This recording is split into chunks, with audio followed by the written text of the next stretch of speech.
વડોદરાના વાઘોડિયા રોડ કલાદર્શન 4 રસ્તા નજીક પ્રધાનમંત્રી આવાસ યોજનાના લાભાર્થીઓને 7 વર્ષ ઉપરાંતનો સમય વીતવા છતાં મકાનો ફાળવવામાં ન આવતા આવાસોથી વંચિત સ્થાનિકોએ સૂત્રોચ્ચાર કરી તંત્ર સામે રોષ ઠાલવ્યો હતો।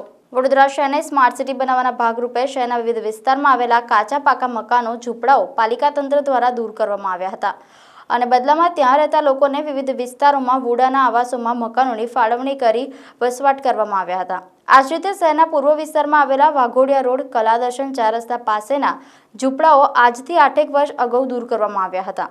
અહીં 70 ઉપરાંત પરિવારો વસવાટ કરતા હતા। તેઓને નજીકના વુડાના આવાસના મકાનમાં 18 મહિનામાં જ મકાનોની ફાળવણી કરવાના વાયદા પાલિકા તંત્ર દ્વારા આપવામાં આવ્યા હતા। સાથે જ આ સમયગાળા દરમિયાન લાભાર્થીઓને ભાડું ચૂકવવા માટે પાલિકા તંત્ર દ્વારા લાભાર્થીઓને ફોટો સાથેનો પત્ર પણ બનાવી આપ્યો હતો, પરંતુ આજે 7 વર્ષ ઉપરાંતનો સમય વીતી ગયો હોવા છતાં લાભાર્થીઓને આવાસોની ફાળવણી કરવામાં આવી નથી। કલાદર્શન 4 રસ્તા નજીક મહાવીર હોસ્પિટલની આગળ જ પ્રધાનમંત્રી આવાસ યોજનાના મકાનો આવેલા છે। અહીંના લાભાર્થીઓને રેગ્યુલર ભાડું પણ ચૂકવવામાં આવતું ન હોવાના આક્ષેપો સ્થાનિકોએ કર્યા હતા। વરસતા વરસાદમાં આવાસથી વંચિત નિરાશ્રિતો પાલિકામાં રજૂઆત માટે આવ્યા હતા અને તંત્ર સામે બળાપો ઠાલવ્યો હતો। આજ રોજ 2017 થી અમારા ઘર તોડી નાખેલા છે કોર્પોરેશને, તો અમને હજુ સુધી ઘર મળ્યા છે નહીં ને અમારી રહેવાની જગ્યા હતી મધુનગર ઝુંપડપટ્ટી કલાદર્શન બીપીએસ સ્કૂલની સામે ને બીજા ઘર હતા અમારા નારાયણ ચોકડીવાળા ગુરુકુલવાળા ઘર હતા। મેક્સિમમ 30 ઘર હશે। અત્યાર સુધી અમને ભાડા ચૂકવવાની બી વાત કરી હતી ને અંદાજે અમને 18 માસનો સમય આપેલો કે 18 મહિનામાં તમને ઘર મળી જશે। 18 મહિના આજે 2017 થી તોડ્યા છે, 18 મહિનાની શરત કરી હતી, તો અત્યાર સુધી અમને ઘર મળ્યા છે નહીં, બરાબર। તો એની જવાબદારી કોણ લેશે? એની જવાબદારી કોણ લેશે એ અમારે જાણવું છે, બરાબર છે।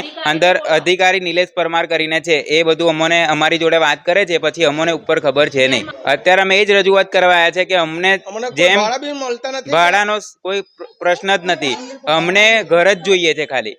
તો નિલેશભાઈ પરમારે એવું કીધું છે કે તમને અમે દિવાળી સુધીનો ટાઈમ આપીએ છીએ, 4 મહિનામાં અમને તમને ઘર આપી દઈશું, બરાબર છે ને ભાડાનો તો કોઈ પ્રશ્ન જ નથી, ભાડું તો એમને આપવું જ પડશે, બરાબર। એમને કીધું હતું કે 18 મહિના પછી ગમે તેટલો સમય લાગશે તમને ભાડું આપીશું।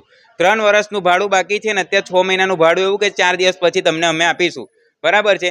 એની 15 અને પાછા એવું કહે છે કે 15 મહિનાનું જ ભાડું બાકી છે। તો બેંકની સ્ટેટમેન્ટ કઢાવો તમે ને અમને બતાવો ને અમે બી તમને બતાવીએ અમારું બેંકનું સ્ટેટમેન્ટ, 8 વર્ષનું સ્ટેટમેન્ટ। તમે બેંકમાં અમને લઈ જાઓ ને બેંકમાં અમારું સ્ટેટમેન્ટ કઢાવો। અમે અભણ માણસ, ગરીબ માણસ છે, એનો મતલબ અમારો દુરુપયોગ કરે છે, સરકાર દુરુપયોગ કરે છે અમારો। અમે બોલતા નહીં તો પાછા નિલેશભાઈ એવું કહે છે કે તમે આટલા સારા માણસ છો, તો સારા માણસ છો તો અમે રોડ રસ્તા ઉપર રહીએ? સારા માણસ એટલે રોડ રસ્તા ઉપર રહીએ? અમને ઘર જોઈએ,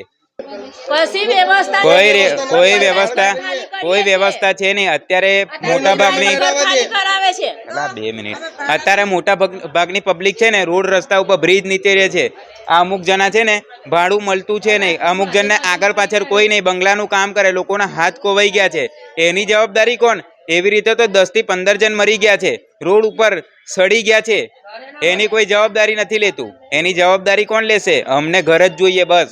એક બારિયા હિતેશ ભરતભાઈ, મારું ગીતાબેન નામ છે। મારું રજૂઆત એ કરવા આવ્યા છે, અમને 3 વર્ષના ભાડાથી જ પહેલી શરૂઆત થાય છે, 3 વર્ષના ભાડા નહીં આવતા। અમે મહિલા લોકો આવીને મળી નિલેશભાઈને અમે મળીએ છીએ, તો નિલેશભાઈ પેલા ભાઈના જોડે ફોન પર ખાલી વાતો કરતા હોય કે ગમે તે કરતા હોય, વાતો કરાવે છે ને અમને કાઢી મૂકે છે। પછી કે તમે આજે ભાડા આલશું, કાલે ભાડા આલશું, 18 મહિનાનો કરાર કરાયેલો છે, પણ ઘરનું ભાડું તો હું, પણ મકાન બી બનતા નથી। 10 મજૂરો મૂકેલા છે, આજે 8 વર્ષ થઈ ગયા છે, એ 10 મજૂર પર છે, અમે બીજા મજૂરો જોતા છે જ નહીં। તો એમની પુરસાદ પ્રમાણે નફાના જ મતલબ મકાનો બનાવવા પડે છે, ગરીબોના ભાડા બી જાય છે અને મફતના મફત એમને મકાનો બનાવીને અમારા ગરીબને હાલવા પડે છે। તો આ તમારા સરકારના તરફના જે પૈસા આવે છે એ કઈ જાય છે? સરકાર રજૂઆત કરે છે, મોદી સરકારનો કાયદો એ છે કે તમારે ભાડું મળશે, ગરીબને કોઈ તકલીફ નહીં પડતા। આજે 8 વર્ષની અમારે તકલીફ પડે છે। કયો કાર્યકર્તા આવે છે, કોઈ નેતા કયા આવે છે, ભથુભાઈ કયા આવે છે, મધુભાઈ કયા આવે છે, શૈલેષ સોટા કયા આવે છે, કોણ આવે છે? વોટ લેવાનું થાય છે તો બધાય આવે છે, પણ કોઈ અમારા ગરીબને અવાજ ઉઠાવવા કોઈ આવતું નથી। તો હવે આ ન્યૂઝના પ્રમાણે અમે કહેવા દઈએ કે જનતાનો અવાજ તમે મોકલો મોદી લગી અને અમારો કોઈ ન્યાય કરો। અને જેમ બને એમ અમારા બાકીના ભાડા અને જેમ બને એમ અમારું ઘર તૈયાર થઈ જવું જોઈએ, નકર અમે ઘૂસ મારીને બેસી જ જવાના છે. બસ દિવાળી લગીનનું અમને બોલે છે કે દિવાળીમાં તમને તૈયાર થઈ જશે. દિવાળી લગીન નહીં બને તો અમે કાયદેસર અંદર પેશું. ને આમ બી મકાન પેલા ગાયોના ઢોરનું બી મોટા મકાનો હોય છે, બોખા જેવા આપી રહ્યા છે મકાન. એવા 5-5, 6-6 માણસની અમારી ફેમિલી આટલા ઘરોમાં કેવી રીતનું સામાન મૂકીશું કે પેલા નાના ઘરમાં રહીશું? તો તમારામાં 2 ઘર થાય એવા મકાનો તોડી નાખે ને અત્યારે એક ઘર આપે છે તો એ બી ટાઈમ પ્રમાણે અમને ઘર નથી મળતું. તો આનું બી વધારાના અમારું પબ્લિક હોય, વધારાનો કંઈ સામાન અમે લઈને નાખ્યા એ સુસાગરમાં, એ કાર્ય કરતા હોય ને અમને બતાવો કે આટલા નાના ઘર કે મોટા આપીશું પણ કોઈ મોટા નહીં. 2 પલંગો મૂકીશું જગ્યાએ પૂરી થઈ જશે. તો અમારો સામાન મૂકીએ કે અમારી વહુવટે મૂકીએ કે અમારા છોકરા મૂકીએ, કઈ જઈએ ને કોને કહીએ? તો સરકાર કઈ ઊંઘી ગઈ છે? મોદી સરકાર કઈ ઊંઘી ગઈ છે? તો આના કડક કાયદા તમે લો અને જેમ બને એમ અમારા ભાડા લો, નકર અમે ગાંધીનગર જવાના છે. મધુનગર દંતેશ્વર ખાતે જે કામો ચાલે છે તેના ઇજાદારને આજે જ સૂચના આપવામાં આવી છે. તેઓએ 3 મહિનાના તો અગાઉ આપેલા છે અને બીજા 6 મહિનાના આજ રોજ ભાડા આપવાની તેમને બાંયધરી આપેલ છે. તો આજે તેઓ 6 મહિનાના ભાડા આપશે. હા, તો એમને ગયા મહિને પણ ભાડું મળેલું હતું 3 મહિનાનું, અને હમણાં પણ 3 મહિનાનું ભાડું અને બીજા 6 મહિનાનું એક્સ્ટ્રા કરીને આપણી રજૂઆતના હિસાબે આપે છે. એમનું ભાડું ઘણા આગળના મહિનાઓનું બાકી છે, તે અમારો અપાવવાનો ટ્રાય છે એમને, કે અમે સૂચના આપી છે એ થોડા મહિનામાં ક્લિયર કરી આપશે. ના, એમને ભાડા આપે છે, પછી ક્યાં એમને વૈકલ્પિક વ્યવસ્થાની વાત છે?